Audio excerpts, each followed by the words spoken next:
End of the petrodollar, goodbye to the American way of life. The low gas prices in America are a big welcome by most. But experts have shown that if the Saudi oil price manipulations and layoffs by energy firms continue, something drastic to the American way of life might occur. King Abdullah bin Abdulaziz of Saudi Arabia is the mastermind behind the recent worldwide oil glut, but he died in January 2015.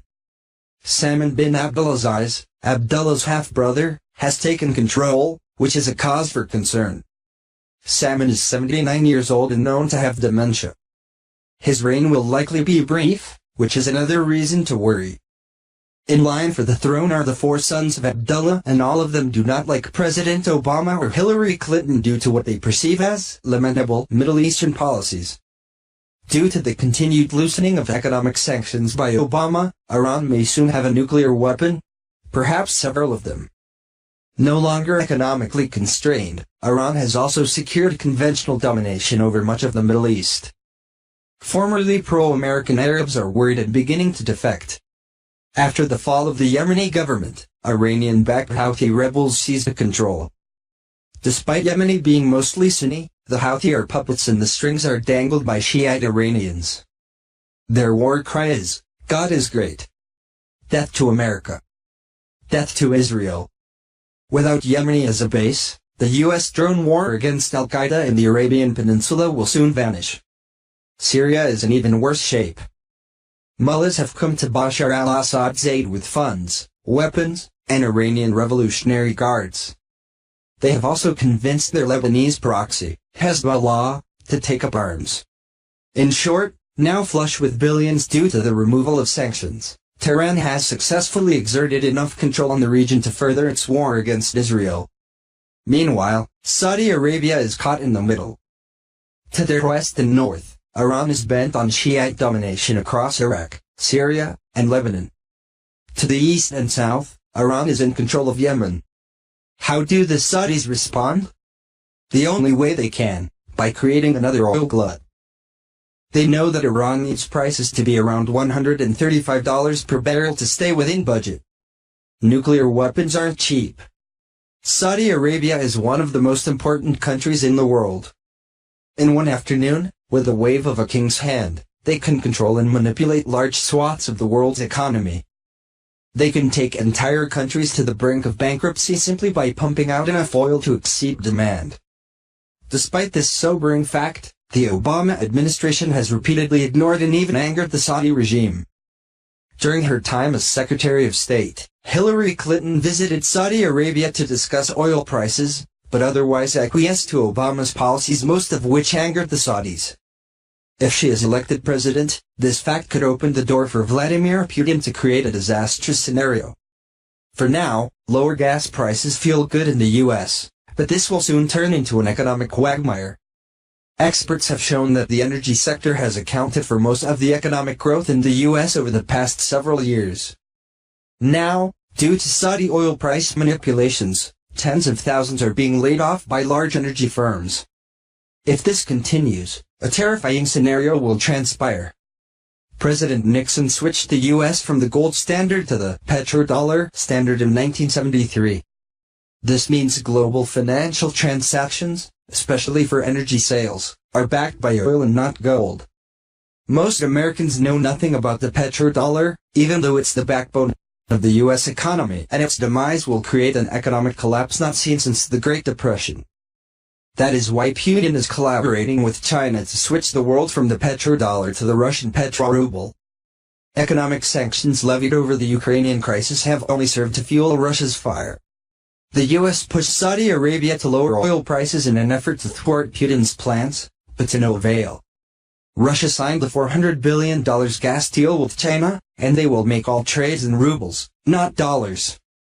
By 2018, this deal could spell the end of the petrodollar, especially if Putin can convince the new king of Saudi Arabia to play along.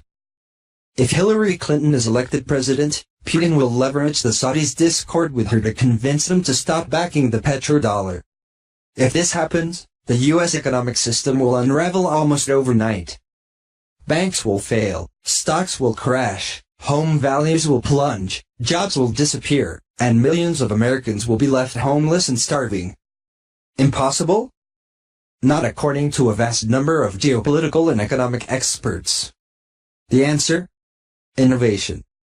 Despite rhetoric to the contrary from Obama, technology has not robbed the U.S. of jobs. Over the past 30 years, internet technology alone has added millions of jobs and over $100 trillion to the U.S. economy. The U.S. needs another internet innovation, but this time in the energy sector. What if there was a revolutionary invention that could convert ordinary salt water into fuel while actually removing carbon from the atmosphere?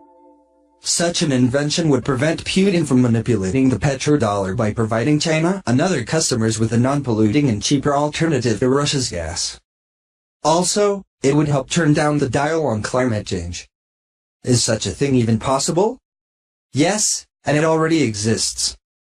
The U.S. Navy has a working prototype, but they lack funding and awareness to bring it to life.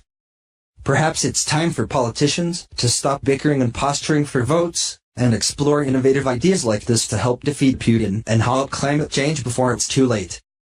A currency war will escalate as China's petro-yuan is set to challenge the U.S. military-backed petrodollar. One quote that always crosses my mind regarding the decline of the U.S. dollar and the state of geopolitics associated with it is by Gerald Celente, founder of the Trends Research Institute, who said that, when all else fails, they take you to war.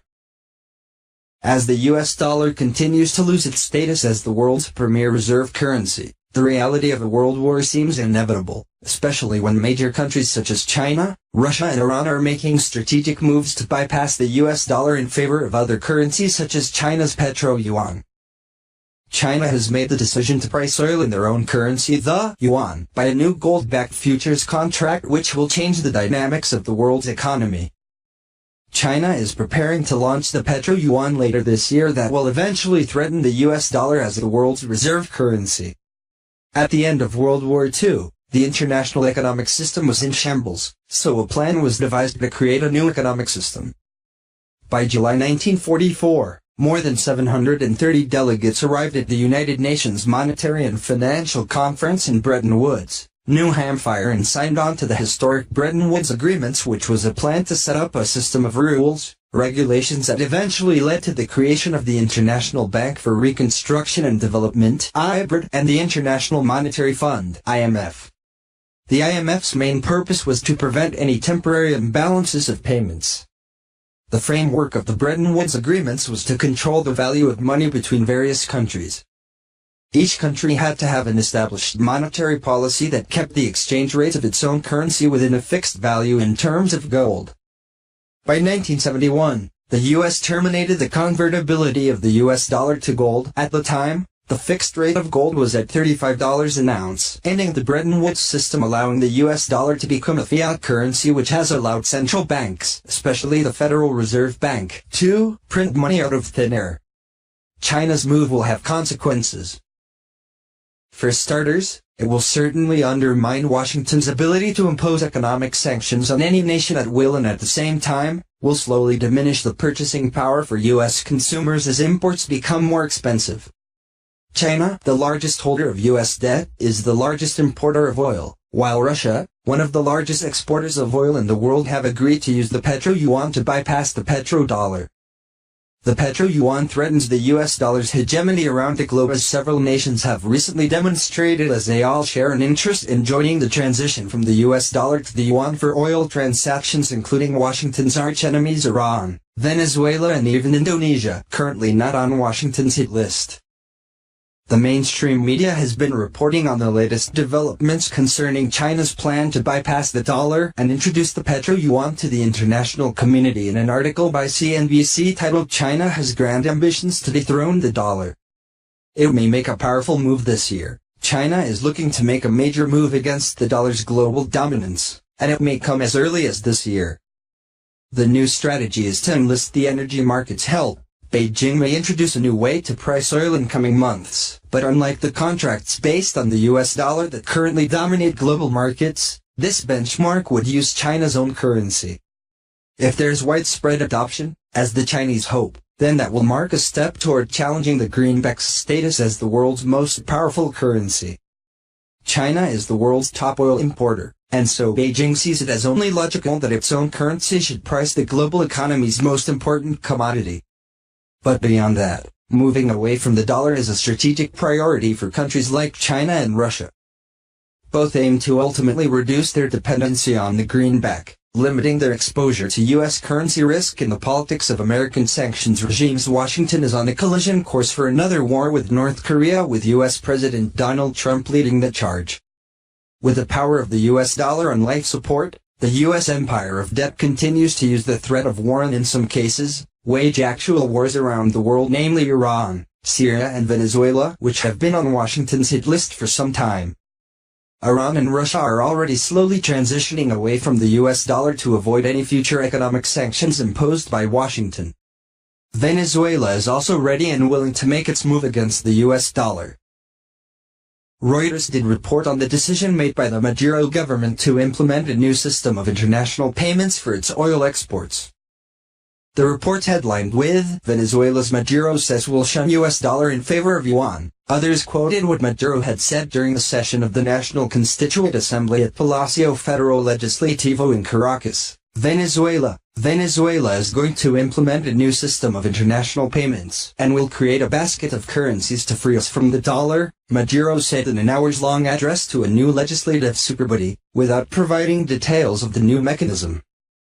If they pursue us with the dollar, we'll use the Russian ruble, the yuan, yen, the Indian rupee, the euro, Maduro said. Another recent article published by CNBC. China will compel Saudi Arabia to trade oil in yuan, and that's going to affect the US dollar. Interviewed Carl Weinberg, a chief economist and a managing director at High Frequency Economics, about how the US dollar will lose its global dominance in the near future once Saudi Arabia will be forced to use the petro-yuan, since China is the world's top importer of oil. Carl Weinberg, chief economist and managing director, said Beijing stands to become the most dominant global player in oil demand since China usurped the US as the biggest oil importer on the planet.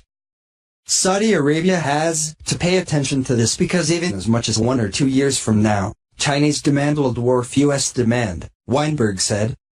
"I believe that yuan pricing of oil is coming, and as soon as the Saudis move to accept it, as the Chinese will compel them to do, then the rest of the oil market will move along with them." The US dollar is slowly losing its status as the world's reserve currency. So is a war with China a possibility?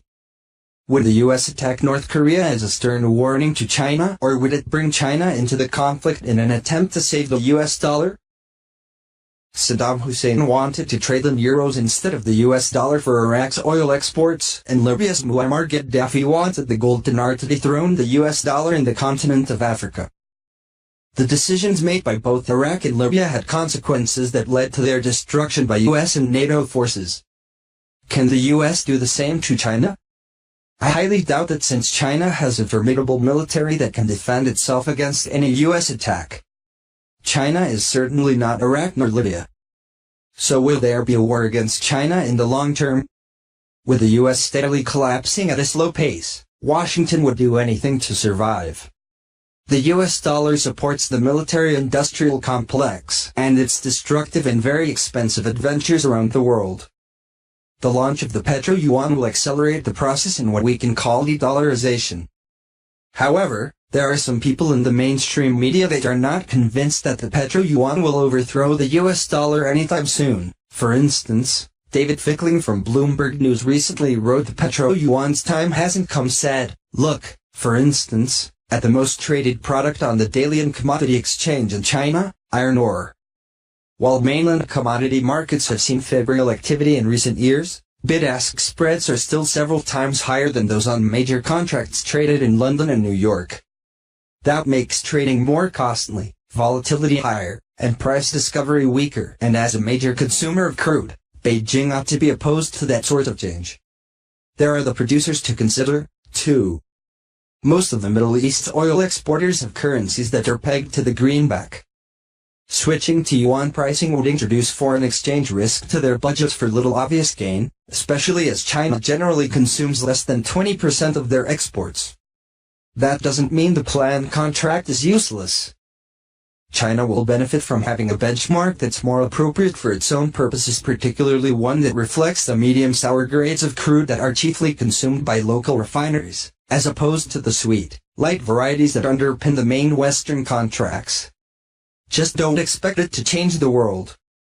While the economic center of gravity has been moving east, oil's connections to West Texas and the North Sea will remain strong for years to come. James Rickards, the author of Currency Wars, The Making of the Next Global Crisis, will most likely disagree with Fickling's analysis. Printing dollars at home means higher inflation in China, higher food prices in Egypt, and stock bubbles in Brazil.